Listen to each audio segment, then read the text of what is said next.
Okay, so I was thinking about crypto, and I was looking at some new projects that people have been working on, and there's one that I thought would be interesting to talk about, not for any particular reason other than they're doing a couple of things differently, and I thought it would just be an interesting conversation. So this company is called EverRise.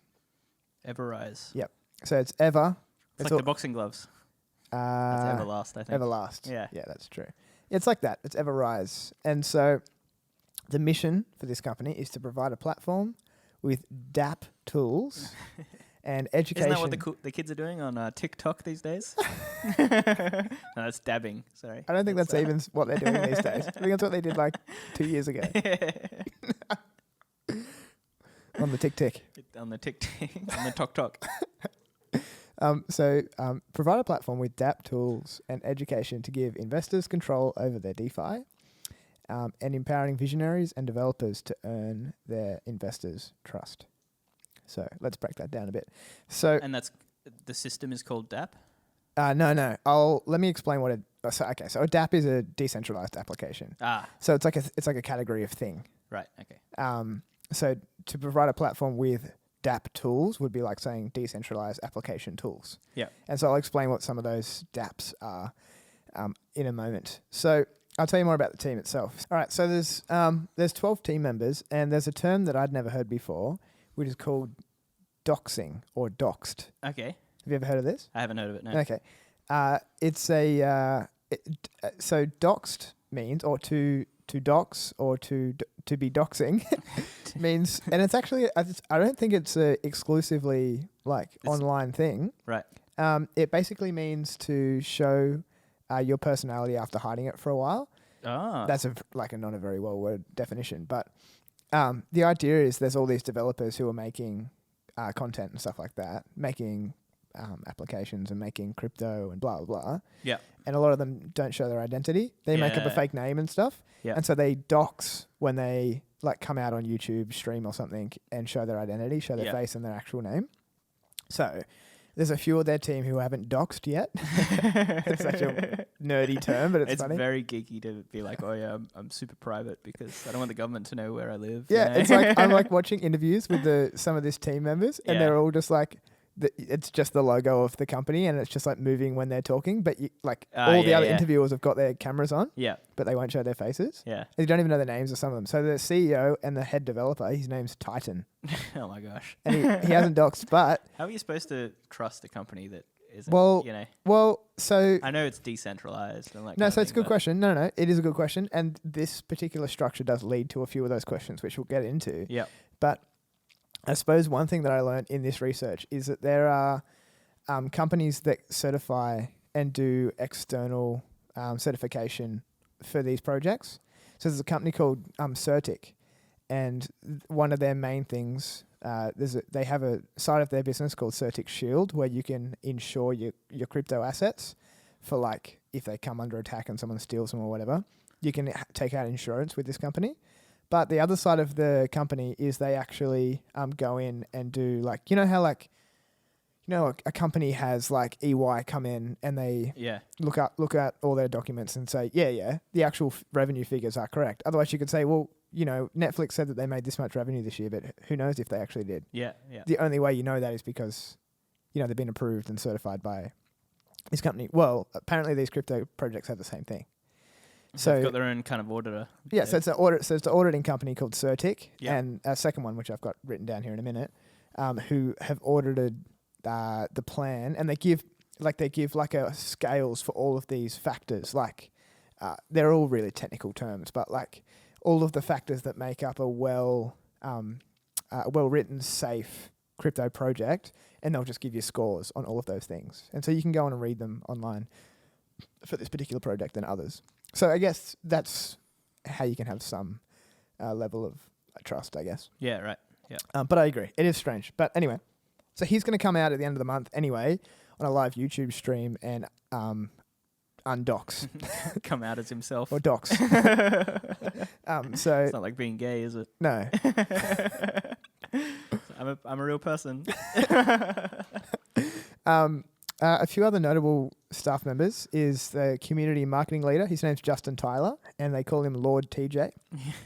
And he's actually a country music artist with, but he's not very successful in my opinion. He's only got 35,000 monthly listeners, which is like pretty average.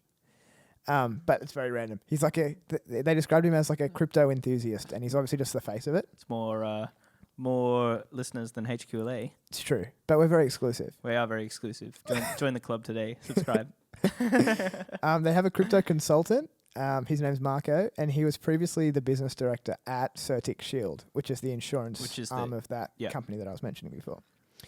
And they've got a bunch of other members. We've talked before about the ratio of technical development team versus marketing team when it comes to these projects.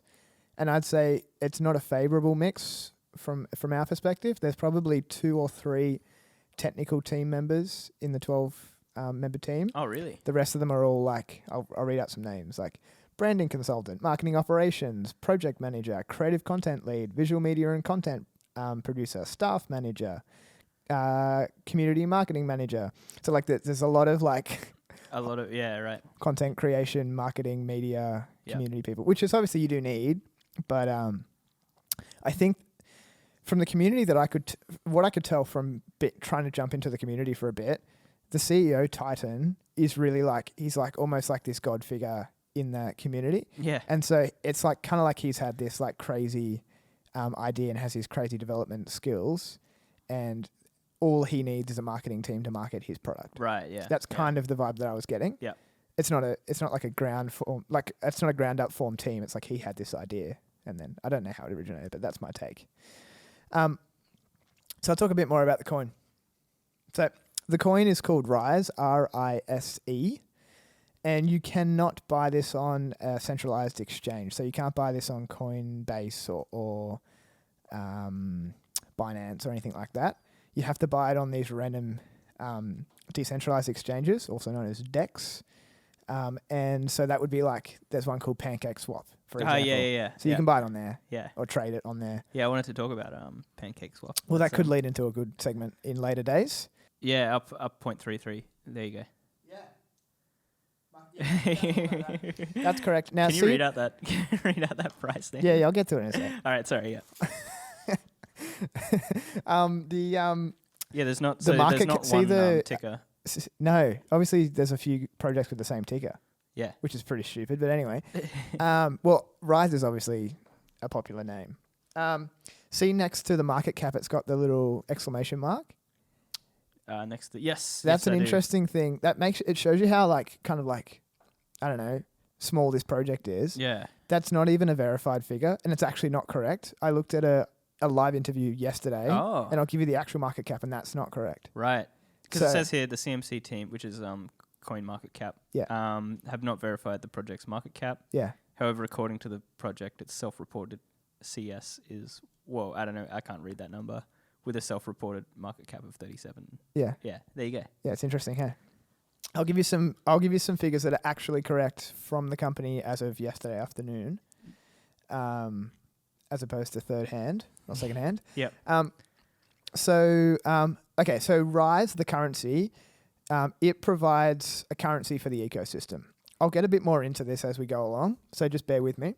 But basically, it's on the Binance Smart Chain. So Binance have their own chain, blockchain, in the same way that Ethereum is a chain, and people put all different tokens on Ethereum, and then the currency for that particular chain is Ether. BSC or Binance Smart Chain, you can also put a bunch of different tokens and stuff on that. This token is called Rise. And when you create a new token, you can set how many decimal points it can have. And so this one can have 9 decimal points. So, as it'll become evident in a second, the current price of this coin is $7.34 to the -8. Okay. That's the only way I can say it, which also looks like 0.0000007342. Yeah. They made too many. Well, yeah. So they've made a quadrillion tokens. Yeah, see, that's why. So the all-time high, I'll talk about it in just dollar terms here, but note every figure that I give you is to the -8. So the current price is $2.71 to the -8. Sorry, $7.34 to the -8. All-time low, which was in June 2021, which was it's the project. Oh, hang on here. I did have it written down. When did the launch? Hang on. Here we go. So pre-sale for the actual coin. So the first day that it was sold was on June 16th. And then on June 21 was the all-time low to date, which was 271. And then all-time high is 1086. So we're currently sitting at 734. So we're kind of in the upper half of the priced, scale that it's been on. And just to put it in perspective, if you bought $500 of Rise right now, Yeah. and the price increased to 1 cent, Yes. That's I will say no. If the price increased, if the price increased to 1 cent, Yeah. you'd have just under $70 million. Yeah. Silly denominations. That's what that is. So the market cap as of yesterday, from the words of the community manager on a live YouTube stream, is 52 million Australian dollars. Okay. And Nano is 1.7 billion. ADA, which is Cardano, is 92 billion. And then Bitcoin, for example, right now is 1.2 trillion. So we've crossed back over the $1 trillion mark. Remember we talked about this the other day? Right. It was 900. Yeah, so about 60,000 Australian dollars at the moment, isn't it? Yeah, something like that. Yeah. Which is I've had a also, good little run. In the last week, I've bought Nano and did ADA. you? Oh, nice. So yes, I was very late to the party, but also Well, it's fine. Yeah, you've probably got them cheaper than I bought them at. Well, got to keep in mind. I was faced with a funny problem where Bitcoin was all of a sudden like $80,000. Yeah. And I was like, I don't want to have a whole. I didn't have a whole, but I basically had a whole Bitcoin. It was like 9 point something. What, 0.9 or whatever. Big baller. No. And then you sold it at 35. No. And so I was like, I should diversify this a bit. And so I, towards the peak, diversified into Ethereum, Cardano, Nano. Yeah. And they were also all towards the peak. And so they all kind of dipped and then they're all peaking. So like, maybe there's some better way of doing it, but in my mind, it is what it is. Like you could sell it and buy less when it was at the low, but then yes, it would look better in the figures for, say, Nano, for example, but I wouldn't have ever bought as much of it because I wouldn't have had as much money. So anyway. Yeah. So, for example, the market cap, Nano's 23 times, Cardano is 1,700 and change times, and Bitcoin is 23,000 times the market cap. Yeah. Just to put it in perspective. So we talked about supply, so it's got a quadrillion coins. But the current supply is only a bit over 790 billion coins. And that's not because there's more to be created. That's because they burn the coins. One of these ones. Yeah, so they've burnt from about, I can't get the exact figure because, again, it's a bit hard to find, but they've burnt anywhere between 21 and 23% of the coins have been burnt to date. Wow. Which is a lot, right? Yeah. And so how do they do that? Exactly. How do they do that? Well, let's talk about it. So we'll talk about fees first. So fees for transactions are 11%, which is quite high. What is this scam called? We talked about Nano the other week, and it was 0. Yeah. So very different kind of project. And purpose of this project is completely different to Nano, which you'll see in a minute. So 2% of that 11%, 2%. Is static reflection rewards. So that's a fancy term, and all that means is anyone who owns the currency at the time of a transaction gets a very small portion, weighted as to how much you have, of the 2% transaction fee. Yeah. Then there's the 3%, which goes towards project sustainability and development. Okay. That's a total of 5%. And then 6% is towards their buyback scheme. Okay. And so this is the first ever crypto to have a buyback scheme. Okay. Which is pretty interesting. Yeah. Right? And so you'd know buybacks from the stock market, right? I feel like we even talked about this the other week where we were talking about how they do it. Yes. Can't remember what company it was. Do you remember we talked about that? Yeah, AMD. AMD. Yeah. Right. We're talking about how they buy back stock. Yeah. And so included in a term called tokenomics. No. Yeah. Tokenomics, I think is how you're supposed to say it. Tokenomics. Yeah. So included in the tokenomics of this particular currency is the fact that the fact that they buy back and burn the crypto. And so what does tokenomics mean? Well, the definition is the topic of understanding the supply and demand characteristics of a cryptocurrency. So it's basically like economics, but for tokens, which are cryptocurrency. Yeah. Right? Yeah. There's a book, when I looked it up, there's a book called Tokenomics, The Crypto Shift of Blockchains, ICOs, and Tokens. Oh, there you go. So maybe that's where it comes from. Could be. And so, let's say, for example, like a traditional economist, they look at the M1 money supply and the M2. And I looked at what they were so that we could get a definition for everybody. And so M1 supply is the country's basic money supply, which is it's the stuff that's used as a medium of exchange, like demand deposit accounts where I can just kind of like pay for stuff very quickly, and checking accounts, stuff like that, right? Yes. And then M2 includes all of that money in addition to near money, so like savings accounts and money market securities, so very short-term debt market securities, and maybe mutual funds and things like that, right? Yeah.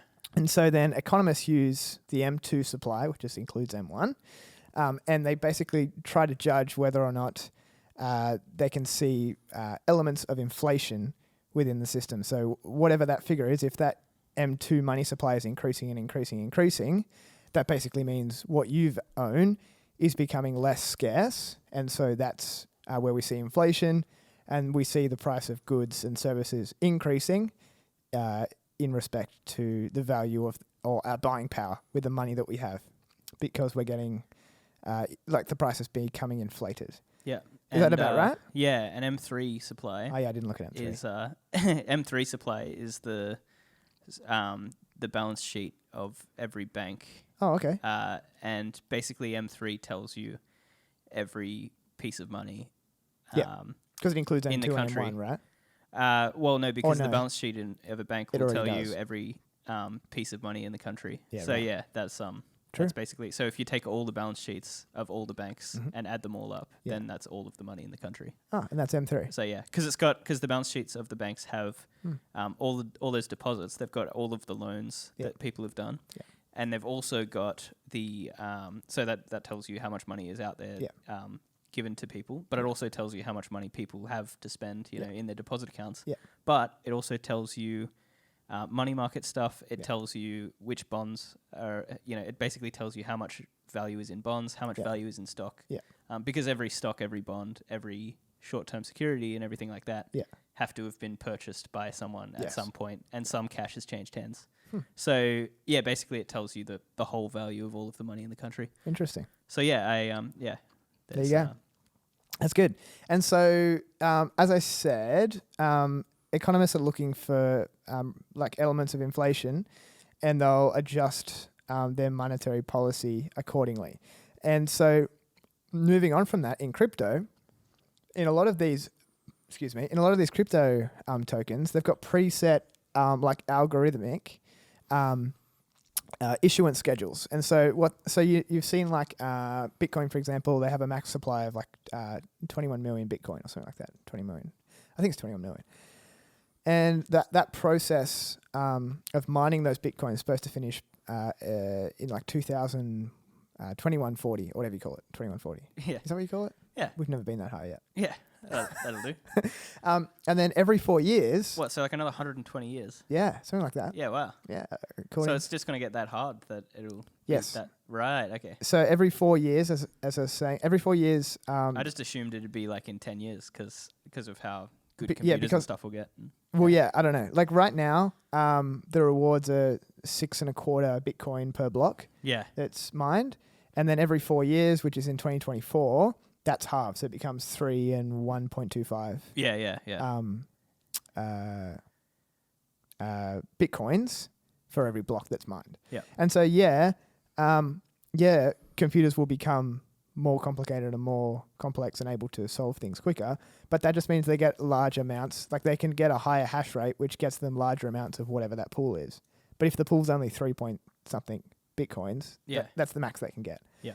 So then, I guess, I mean, this is a bit off topic, but then for those Bitcoin mining companies, the price of Bitcoin has to reflect, it has to increase because they're getting less and less and less stuff. Every 4 years, they're getting half as much as they would have. And if it doesn't increase, they just mine something else. Exactly. It's not going to, because it's not paying off for them. Yeah. And so it is interesting to see how it plays out. So anyway, moving on. So that's an example of on certain allocated algorithmic periods issuing new of that particular currency, and that's Bitcoin. But conversely to that, the buyback process is what EverRise have decided to incorporate. And so, as I said, they're claiming to be the first ever, but there's been a bunch of others who have included that technology or tokenomics into their coins. And so the process is called the Kraken. The Kraken. Yep. Yeah. Initially, I was really confused because I was looking in some of their chat forums and everyone's talking about Kraken, and I thought there's an exchange called Kraken as well. Oh, yeah, true. And so I was thinking, why is everyone talking about this particular exchange? But I don't think it's related. I don't know what Kraken means. Maybe it means something that's related to them. Tentacle arms. Is that what it means? Yeah, you've seen Pirates of the Caribbean? Not really. There's a big tentacly arm monster, and it comes and takes all the people off the... that's called Kraken, is it? Yeah, it's the Kraken. Okay. So it's okay. I think it's like an ancient Greek monster that is huge. It's a gigantic octopus that can swallow ships and stuff like that. Okay, right. That makes more sense. So, basically, the way this works is the 6% buyback transaction fee that I said. So there was a 2% that goes towards reflections, which is handed out to all the people who have crypto at that point, or that particular coin. 3% goes towards development of the paying staff and all that kind of stuff. Yeah. And then 6% goes towards this buyback. So what happens is once the account that takes this 6% on every transaction, initially it happened on every sell. No, sorry, that's not right. It happens on every buy and every sell. And so all this 6% keeps coming into this wallet. And once the wallet gets to 50 billion rise, then it sells or transfers and buys BNB, which is the Binance coin. Yeah. And then it's held in this Binance wallet, which is called the Kraken Strategic Reserves. Okay. And so it was, I think maybe it was the fact that this thing was becoming quite large, this account was becoming quite large, that maybe they termed it the Kraken. I don't know. Right. Sounds like it could work to your suggestion there. And so, so 6% goes into the strategic buyback account. Once there's 50 billion rise in that account, it transfers it to BNB, which is the Binance coin. And then once, so it's held in this account, which has the Binance coin in it. And that's called the Kraken Strategic Reserves account. And so talking a little bit more about Binance. So BNB is issued by Binance, and it was originally on the Ethereum chain. But then Binance created their own it's called Binance Smart Chain, and so they put the BNB onto their chain, and then they have a max number of tokens as well, which is 200 million, and they also employ a kind of similar burning scheme, which I didn't realize. Yeah. So every quarter, Binance uses a fifth of its profits, and they repurchase and burn coins. Which is, I think, really interesting. Yeah. And so to show market cap for BNB, it's actually the third in rank. So Bitcoin, Ethereum, and then BNB, which is actually really similar to Cardano, so Cardano is 92 billion. Yeah. And BNB is 93 billion. Yeah. So I'm sure maybe whenever this comes out, it might have around. switched. But yeah. So it's interesting. So they've now got this wallet, which has got a bunch of BNB in it. And initially, it was coded into the smart contract that this is where I got confused a second ago. After every sell, it would automatically purchase a set amount of Rise from the open market, take it into this account, which is called the burn account or whatever, and no one has access to the account. And so it's now not able to be accessed. Yeah. And which part of the fee is that? 6%. 6%. Right. So that's in their buyback. No. Sorry, it's not related. That's where I got confused. The 6% funds this account. Right. And then that account literally just goes into the open market after a sell in an unrelated transaction. Yeah. And buys in some sort of proportion to whatever the sell was. Yeah. Whatever they've figured out. Buys some rise in the open market. Yeah. Which goes into a wallet which is burnt. Yeah. So the idea is, imagine there's a big sale which pushes the price down. Yeah. They go then and do a buy. Yeah. And the idea is it pushes it back up to some extent. So it sounds like, to me, and this is probably going to offend all of the, Careful what you say. EverRise fanboys, but it feels purposely fraudulent. Okay. Like no, it I agree. feels as though... Well, you wait. It sounds more in a second. Okay, great. It sounds like our thing is actually not worth much, and we know it's not worth much, and that's why we've got 6% of every transaction, which has to force the price back up because we're kind of bad. Okay. And we can't let a free market Not decide. sure how diplomatic that was, but yeah. appreciate your honest response. Well, no, you're the one giving the segment. Yeah. Separate my thoughts from his. No, so the problem there was they got hit by a bot attack, and it was starting to drain this account. I don't know the manner in which it did it, but they had to put a stop on it. And so right now, the way it works is Titan controls the function himself. Yeah. Or herself. And they implement the buyback function as the Reserve Bank would to try and control almost their crypto monetary policy. Yeah. To try and keep it at the inflation rate that they think it should be at, or keep it at the price that they should be at. Yeah, yeah. So you think that was dodgy? That's a little bit more dodgy. Well, it's cool that they're playing central bank. That's a kind of cool little concept. Yes. It's like a little introduction to economics for people that like crypto and yes. Yeah. So I thought at this point it would be good to try and bring some objective perspective as to why. So when we looked at Nano, the purpose of Nano was to create a currency that was free of transactions fees. So that you could transfer between people even small sums of money, and it was really quick and lightweight. Yeah. This particular project is not along those lines at all. Yeah. The particular project is not a capital investment project where you're supposed to buy it and see it go up in price. It's not necessarily trying to be a speculative investment. It's the coin itself is just a medium of exchange for these DApps that I'm about to go into. So I think at that point, whilst it does sound very strange that they're trying to influence the price artificially, I think the purpose of that is just to bring stability to the whole ecosystem where the apps are operating. Because imagine if this currency is underlying your ability to function with these apps in their ecosystem, and the price of the currency is just going crazy, it's not going to be a usable currency. In the same way that if, the whole thing where it's like, if I'm using Bitcoin to go to the shops and Bitcoin goes up and down on my way to the shops and now I've got half as much as I thought I did, I can't buy what I wanted to buy. Yeah. And so they're trying to mitigate that problem. So in saying that, let's talk about the DApps. DApps, yes. So as I said, DApps are short for Decentralized Applications. And the first DApp from EverRise is going to be launching at the end of this month. So take into account that about a month ago, they pre-sold their coin. It's now on, I think, PancakeSwap and a few other DEX, decentralized exchanges for you to trade. Excuse me. But at the end of this month, as I said, Titan's going to come out and dox.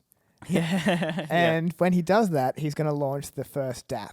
And so, so the plan is for their DApps to be cross-chain compatible. So what that means is, yes, it'll roll out on the Binance Smart Chain with these smart contracts, which are basically what their DApps are. But then it'll allow ERC20 tokens to use the DApps. Now, what are ERC20 tokens? What are ERC20 tokens? So that is the type of tokens that are able to be created and the standardization of the tokens on the Ethereum network. Okay? So on the Binance Smart Chain, they use BEP20 as a standard. On the Ethereum network, they use ERC20. Okay. So what that means is it's called, I'm not sure. Oh, here we go. It's called Ethereum Request for Comment is what ERC stands for. And then 20 is just the project number.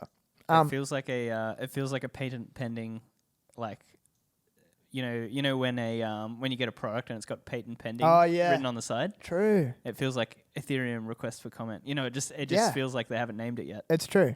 Yeah. I don't know. And so, so they're saying that tokens that exist on the Ethereum blockchain could potentially also be used on the DApps software. So they'll create some sort of cross-chain compatibility between the two. And so let's just talk a little bit about ERC20 because I think it would be interesting to understand what it means a little bit more. I thought it was. So okay, yeah. I'll just share it a little bit. And so ERC20 are the tokens. It's the standard way of creating tokens on the Ethereum network. And obviously the native currency on the Ethereum network is Ether. Yeah. And so so basically tokens are created by use of smart contracts. And so this smart contract is responsible for the creation of the token, but then handling transactions and keeping track of balances. And so to get a token, you send ETH or Ether. And so the contract gives you the token in exchange. So let's say, I don't know what my token is, but I could create a token called Nathan token. Yeah. And you could go and buy it, and you'd buy it with with Ether, on the Ethereum chain, and then you'd be given my token or whatever token is on that network. But the problem with creating tokens is that once a smart contract is deployed, it can't be taken back. And so if you deploy a smart contract and there's something wrong with it and it stops working, there's nothing you can do. Yeah. You don't have control over it anymore. And so that's an important point that we should come back to in a minute. And so the other problem is the word that you love, interoperability. Interoperability. Which is how the tokens interact with each other. Imagine people create all these different tokens on this network, and they're all functioning in a different way, and there's no standardization. And so to have the two tokens be able to talk to each other, you need to create some sort of interface in between, which creates more code. And so the community proposed a standard, right? Yeah. And the standard was called ERC20, and it was like a set of guidelines for the creation of tokens on this network. So there's 3 optional guidelines and 6 mandatory guidelines. The first optional guideline is token name, second is symbol, and the third is decimal supported. So like I said, Rise has 9 decimals. It's implemented into the code. And then the 6 mandatory guidelines is total supply, which is a method that defines the total supply. And then balance of, which is a method that takes into account how many tokens each given address has. So it has to be able to determine that. The next one's called transfer, which is number 3, which takes from those in supply and gives to a user. And so so say there's a bunch in supply and someone wants to buy one. It's the function that allows it to give it to the user. Transfer from is transferring between one user to another user in the secondary market. And approve verifies that a contract can give a certain amount of tokens to a user, keeping in mind the total supply. So with transfer, if we're transferring from supply to a given user, it then also uses the approve function to verify that the total supply can handle the purchase that initial user wanted to purchase. And then the 6th one is called allowance, which verifies that one user has enough balance to supply a certain token or coin to another user. And those are the 6 factors that have to be met under the ERC20 so that so that people know how coins can interact. Exactly. If they're making a new coin on Ethereum. Exactly right. So now they've almost got like a template. That's the summary. That's the exactly. Yeah. They've got like a template. That's a good summary. And so now, exactly right, we can have multiple coins, and they've all got the same dot point heading functions. Yeah. And they can talk to each other. Yeah. And you thought I wasn't listening. There you go. You're getting pretty glazy. Yeah, I know. That's why I was putting the chair down. Wake up. I was just thinking about it. Yeah. Okay, so the benefit of ERC20 is it allows an exchange like Binance, for example, to automatically accept any token that's using the ERC20 standard. Yeah. And so, whereas previously, you know, in the initial stages of crypto or whatever, people are making their own tokens using whatever template they want. Every time you want to add a new token to the exchange, you have to create code between each token for them to be able to interact. Yeah. Now they automatically do. So it's kind of cool. So remember I said one of the problems with creating like a smart contract is once you deploy it or you like renounce your ownership of it, you can't change it, right? Yeah. But the reason that people do that is that you can put it into practice, but you can still hold ownership of it. But the reason that people or projects renounce the contract is because once it's renounced, you now can't go in and make back-end changes. Yeah. You know, like it's the code's just running and you've now sealed off the back end. Yeah. You don't have control over it. And so that builds trust into the community because it's now decentralized. There's no central body able to control it. Yeah. But the problem with that is you can't make adjustments. Yeah, yeah. And so the first DApp that EverRise decided to create, and it's actually the founding idea of EverRise. So remember, the idea of EverRise wasn't to create a nano-style token. Yeah. It was for this idea. And it's actually a really cool idea. So the founding idea of EverRise was so that developers can renounce contracts to EverOwn. So EverOwn is a DApp, which is obviously some sort of smart contract in itself. Yeah. And EverOwn will basically hold the contract until the developer wants to reclaim it for some sort of improvement or, you know, maintenance or repairs or whatever. Yeah. And then once attempting to reclaim, all those who hold the native token of that contract, like, you know, in the community, they can then decide whether or not the developer can reclaim it back. So this is interesting because it sounds a lot like EverOwn is a professional trustee company for crypto. So because a professional trustee or whatever manages a trust on behalf of someone else so that they can keep things arm's length. Yep. So it sounds a lot like a developer will want to do a deal with someone else to buy a company or something. Yeah. And then they decide to use EverOwn to handle the contract to do the smart contract between both parties. Yep. And it sounds a lot like EverOwn is kind of like the professional trustee that like looks after the contract for them. Although it almost sounds like they're taking away the point of the smart contract as well. Yes.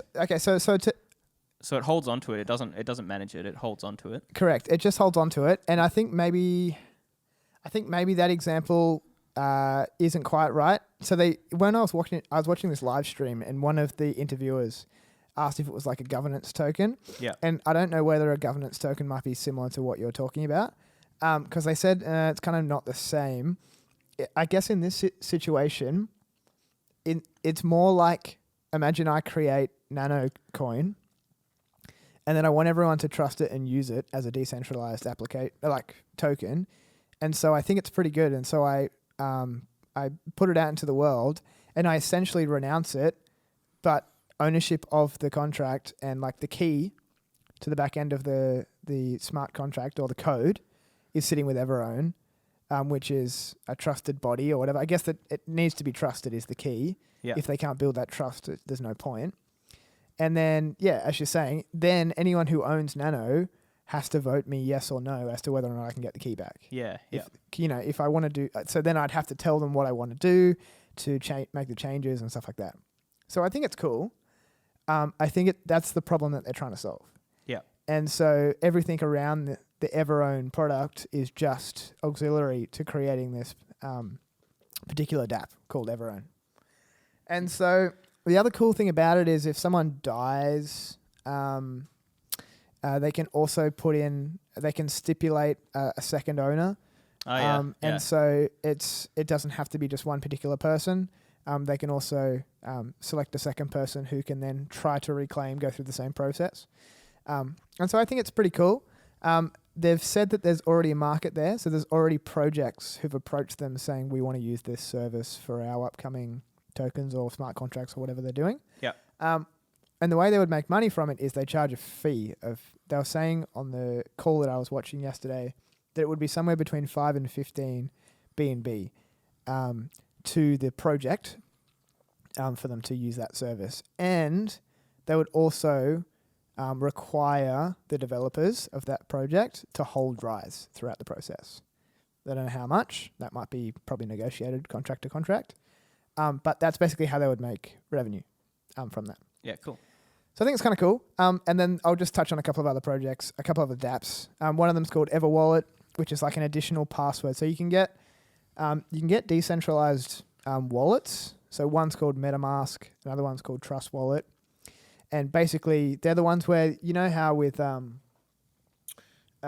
what's that? BitClout. So BitClout. BitClout, yeah. Right. So the password for BitClout is like that long phrase. Yeah, yeah. These have the same thing. So MetaMask, for example, just gives you a phrase.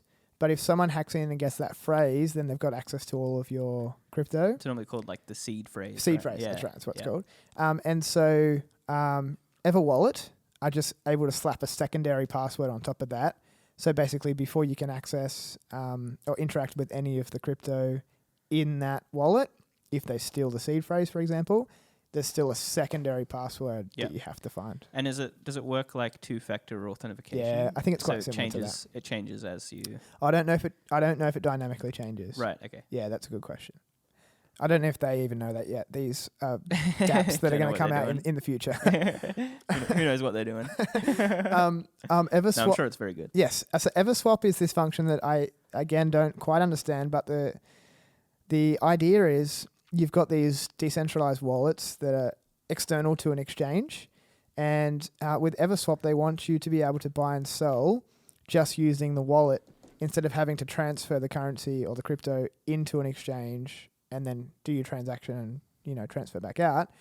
Always keep it in the wallet and just somehow using their system, transfer using EverSwap. Yeah. Don't know how it works. It only works with dexes such as PancakeSwap and stuff like that. Yeah. Again, it's not a real DApp yet. They haven't created it. That's just in their plan. Yeah. And then Eversale is another one that apparently when projects are trying to create new tokens or whatever, and they have a bunch of liquidity that they want to lock away somewhere safe. So like instead of, again, it's a trust. It's trying to create trust again. And so the idea is they'll take ownership of that liquidity throughout the process of the project, and they use that. They do that in another thing called Everlock, which takes control of the liquidity. Anyway, it is what it is. Again, these are really far down in the pipeline from what I could see. The key things to note: Rise is the currency. It's a buyback currency. The way they do that is they buy it back using BNB and then they burn it. Yeah. And the big founding principle or founding idea of the company is what's it called? EverOwn, and they're trying to solve the problem of of coders renouncing their smart contracts and not being able to get back control of them. Yeah, okay, yeah. So that's the whole idea of the project from what I can see. And that EverOwn DApp is going to be announced at the end of the month with Titan, who's going to dox. Yes. On YouTube. On YouTube. Excellent. So that's my summation of that ramble. Hopefully some people found it interesting. Are you bullish or bearish? It's a good question. You going to buy any? Maybe. Do you own any? I don't own any. Okay. I think I might buy some. Is it more just for the experiment, or are you buying it seriously? Okay. It's for the experiment. Yeah, okay, cool. I think I might buy hundreds of dollars. So maybe $500. Okay. So maybe buy $500 worth of this because it would be fun to try PancakeSwap. Yeah, true, yes. And it would be fun to try a decentralized wallet because I don't have one of those either. Yeah. So I think what I'll probably do is I'll probably use MetaMask, which is a decentralized wallet. Yeah. And I'll probably buy it on PancakeSwap. Yeah. And then put it in MetaMask. Yeah. And then, if it goes up, it goes up. If it doesn't, it doesn't. Obviously, it's got to leap over the 11% transaction fee before I make any money. And then I sell it, it's probably another 11%. Yeah. So 22% transaction fee. So it has to go up a fair bit. So it'll just be sit it in there and we'll just see how it goes. Yeah. So this Does it come under so using like PancakeSwap and a decentralized wallet and all that stuff, does that come under the concept of DeFi? Like, is that decentralized finance? I believe this is all decentralized finance. Yeah. What I'm talking about. And it's because it's always been a super fascinating concept where a lot of the times people take margin loans on their Ethereum and then buy more Ethereum with their margin loan. And if it goes down by a certain percent, then they're completely screwed because it just takes it from them. But they literally get loans at 8% or something like that, something ridiculous. And then it doesn't matter to them because they make 250% because they're all on margin, leave it up. So there's a lot of cool stuff that you can do with that. Yeah, so I think I might have a go at it. And at some point, maybe I'll check back in. You'll have to let us know how it goes. We'll talk about how it goes. Excellent. Perfect. Alrighty. Do a little transition sound. Perfect.